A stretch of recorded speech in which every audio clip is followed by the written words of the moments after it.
একে একে কিন্তু চাইনিজ মার্কেটের রেডমি নোট 12 সিরিজের সব স্মার্টফোনই লঞ্চ হয়ে গেছে। আর প্রতিটা স্মার্টফোনের রিভিউ কিন্তু অলরেডি আমাদের চ্যানেলে দেওয়া আছে। আপনি যদি কোনো একটি স্মার্টফোন মিস করে থাকেন তাহলে অবশ্যই গিয়ে দেখে আসতে পারেন। তবে এখন না, এই ভিডিওটা শেষে আজকে আমরা যে স্মার্টফোনটির ফার্স্ট ইমপ্রেশন এবং আনবক্সিং সম্পর্কে জানতে যাচ্ছি সেটা হচ্ছে রেডমি নোট 12 এক্সপ্লোরার এডিশন, যেখানে থাকছে 200 মেগাপিক্সেলের triple camera setup, mid segment 5G processor এবং ওয়ার্ল্ড ফাস্ট 210 ওয়াটের charging, fast refresh rate, OLED display and many more. So guys, ভিডিওটি শুরু করার আগে যে কথাটি না বললেই না, আপনি যদি অনলাইন টেক প্রো বাংলা এই চ্যানেলে নতুন হয়ে থাকেন তাহলে please online take pro Bangla এই চ্যানেলটি সাবস্ক্রাইব করে হয়ে যাবেন এই চ্যানেলের ফ্যামিলি মেম্বার এবং পাশে থাকা বেল আইকনটি অন করে দিবেন। সো গাইস, হাজার ইন্টু বাদ দিয়ে মূল ভিডিওতে ঝাঁপিয়ে পড়া যাক। প্রথমে কথা বলা যাক স্মার্টফোন আনবক্সিং নিয়ে। সো গাইস, দেখতে পাচ্ছেন সম্পূর্ণ হোয়াইট কালার একটি বক্স। বলতে গেলে রেডমি নোট 12 সিরিজের কিন্তু সব বক্সই হোয়াইট কালার এবং বক্সের উপর আপনি ফোনের ব্র্যান্ডিং পাবেন। বক্সটি লিডটি ওপেন করার সাথে সাথে আমরা প্রথমে একটি ছোট কার্ডবোর্ড বক্স পেয়ে যাব, যেখানে থাকছে user manual, transparent TPU case এবং একটি সিম ইনজেক্টর টুল। দেন থাকছে একটা type C to C cable. Then থাকছে ওয়ার্ল্ডের ফার্স্ট 210 ওয়াটের একটি অ্যাডাপ্টার, যেটা কত মিনিট আপনার স্মার্টফোনটিকে চার্জ করবে সেটা সামনে জানতে পারবেন। আর এই অ্যাডাপ্টারটা আপনার পিডি চার্জিংও সাপোর্ট করে। এই স্মার্টফোনটির থিকনেস করা হয়েছে 9 মিলিমিটার এবং ওজন করা হয়েছে 207 গ্রাম। থিকনেস এবং ওজন অনুযায়ী স্মার্টফোনটা আমার একটু ভারী মনে হয়েছে, কারণ এতে মেসি ব্যাটারিও ব্যবহার করা হয় নাই। তাই আপনার হাত যদি ছোট হয়ে থাকে তাহলে স্মার্টফোনটি ব্যবহার করতে আপনার একটু কষ্ট হবে। এক কথায় যদি সিঙ্গেল হ্যান্ডে স্মার্টফোনটি ব্যবহার করতে চান তাহলে একটু প্যারা খাইতে হবে। ডিজাইন এন্ড বিল কোয়ালিটি নিয়ে বললে, এই স্মার্টফোনটি ফার্স্ট লুক দেখেন তো স্ক্রিন এখানে ফ্ল্যাট দেখতে পাবেন। এর ব্যাকে আপনি ক্লাসিক ব্ল্যাক কালার দেখতে পাবেন, আর এই ফোনের ব্যাকটা আপনি গ্লসিও দেখতে পাবেন, যেখানে ফিঙ্গারপ্রিন্ট পড়ার সম্ভাবনা রয়েছে। তাই টিপিইউ কেসটা ইউজ করা আপনার জন্য অবশ্যক হয়ে পড়বে। আর এই স্মার্টফোনটির ব্যাক এবং ফ্রন্টে উভয় পাশে কিন্তু গ্লাস ব্যবহার করা হয়েছে। ব্যাকের বটমে দেখুন তো ফ্রন্টের ব্র্যান্ডিং থাকছে, যেটা অবশ্য গোল্ডেন কালার টাইপের। তার সাথে 210 ওয়াটের ব্র্যান্ডিংটাও এখানে মেনশন করেছে। আর ক্যামেরা মডিউল দেখুন তো এটা বলতে গেলে এক কথা নোট 12 প্রো এর মতনই। ফ্রেম হিসেবে এখানে থাকছে অ্যালুমিনিয়াম। আর আপনি যদি ক্যামেরা মডিউল দেখেন তাহলে আপনি এখানে বাম্পি দেখতে পাবেন, যেখানে মেইন সেন্সর এবং আলট্রা ওয়াইড সেন্সরটি বড় দেখতে পারবেন এবং ম্যাক্রো সেন্সরটি একটু ছোট দেখতে পারবেন, যেটা ক্রোম বর্ডারের সাথে আসে। ব্যাক দেখেন তো আপনি ক্রাফ দেখতে পারবেন।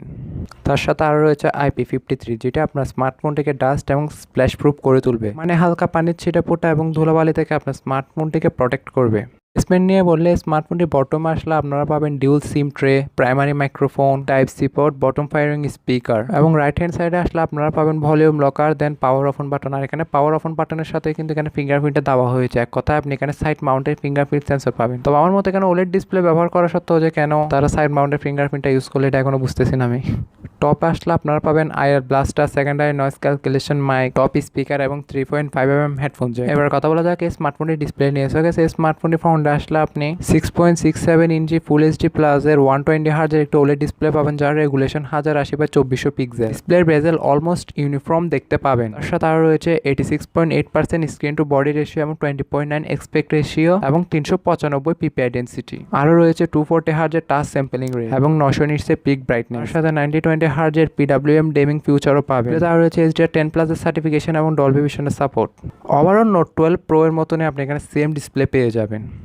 যদি নোট 12 প্রো এই স্মার্টফোনটির ফার্স্ট ইমপ্রেশন এবং আনবক্সিং না দেখে থাকেন তাহলে অবশ্যই আমি আইকার্ডে দিয়ে দেবো, না হলে আমি ডিসক্রিপশন লিঙ্কও দিয়ে দেবো। ভিডিওটি দেখার পর অবশ্যই ভিডিওটি দেখে আসতে পারেন। ক্যামেরা নিয়ে বললে, এতে rear facing triple camera setup পাবেন, যার প্রাইমারিতে থাকছে 200 মেগাপিক্সেলের একটি ওয়াইড সেন্সর, যার aperture 1.7।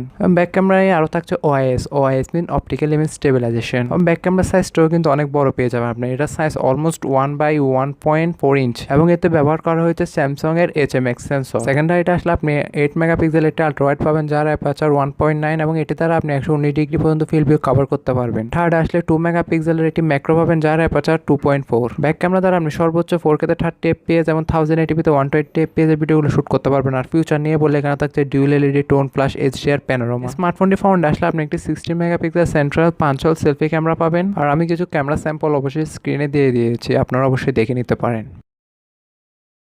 OS means operating system নিয়ে বললে, অপারেটিং সিস্টেম নিয়ে বলে স্মার্টফোনটিতে থাকছে out of the box Android 12 on based on MIUI 13 with many more future. Performance নিয়ে বললে স্মার্টফোনটিতে চিপসেট হিসেবে থাকছে MediaTek Dimensity 1080, যেটা MediaTek-এর নতুন একটি প্রসেসর বলতে পারেন, যেটা TMC 6 ন্যানোমিটার আর্কিটেকচারের উপর তৈরি করে একটি অক্টা কোর প্রসেসর, যার ম্যাক্সিমাম ক্লক স্পিড হচ্ছে আপনার 2.6 GHz এবং জিপিইউ হিসেবে থাকছে Mali G68। এই চিপসেটটি থাকে এই স্মার্টফোনে আপনি যে কোনো high end game medium to high সেটিংয়ে রেখে খেলতে পারবেন। তার সাথে আরও রয়েছে large area cooling system. Battery নিয়ে বললে স্মার্টফোনটিকে ব্যাকআপ করার জন্য থাকছে 4300 mAh একটি ব্যাটারি, যেটা অ্যাভারেজ হিসেবে একদিনের মতন ব্যাকআপ পেয়ে যাবেন। এবং বক্সে থাকা 210 ওয়াটের ফাস্ট চার্জারটি দ্বারা আপনি 5 মিনিটে 0 to 65% এবং 9 মিনিটে 0 to 100% চার্জ করে নিতে পারবেন। সেন্সর নিয়ে বলে এখানে এসেনশিয়াল সব সেন্সরে আপনারা পেয়ে যাবেন, যেমন gyro, accelerometer, proximity, compass, etcetera etcetera.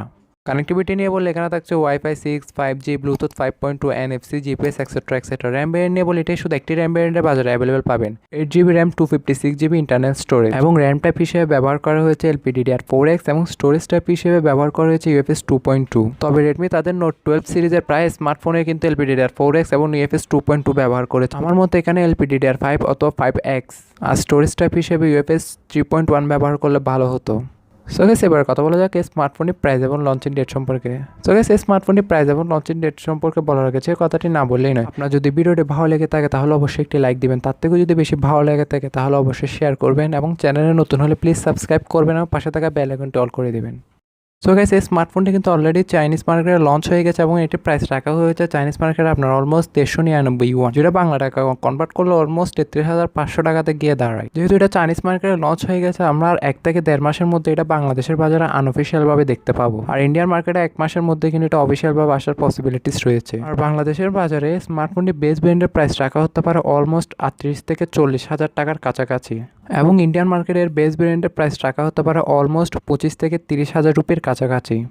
তবে রেডমি নোট 12 এক্সপ্লোরার এডিশন স্মার্টফোনটি কিন্তু সেম নামে লঞ্চ নাও হতে পারে। আর এই স্মার্টফোনটি বাংলাদেশের বাজারে আমরা অফিসিয়ালভাবে 2023 সালের মধ্যে দেখতে পাবো। সো এই স্মার্টফোনটি কী নামে লঞ্চ হবে এবং এর যদি কোনো স্পেসিফিকেশন বলুন অথবা এর প্রাইস এবং লঞ্চিং ডেট বলুন, যদি কোনো কিছু চেঞ্জ হয়ে থাকে তাহলে অবশ্যই আমি পিন কমেন্টে দিয়ে দেবো, আপনারা অবশ্যই পিন কমেন্ট চেক করে নিতে পারেন। সো গাইস, আজকে ভিডিও এ পর্যন্ত। আশা করি সবাই ভালো লেগেছে। সবাই ভালো থাকবেন, সুস্থ থাকবেন, টেক কেয়ার, আল্লাহ হাফেজ, আসসালামু আলাইকুম।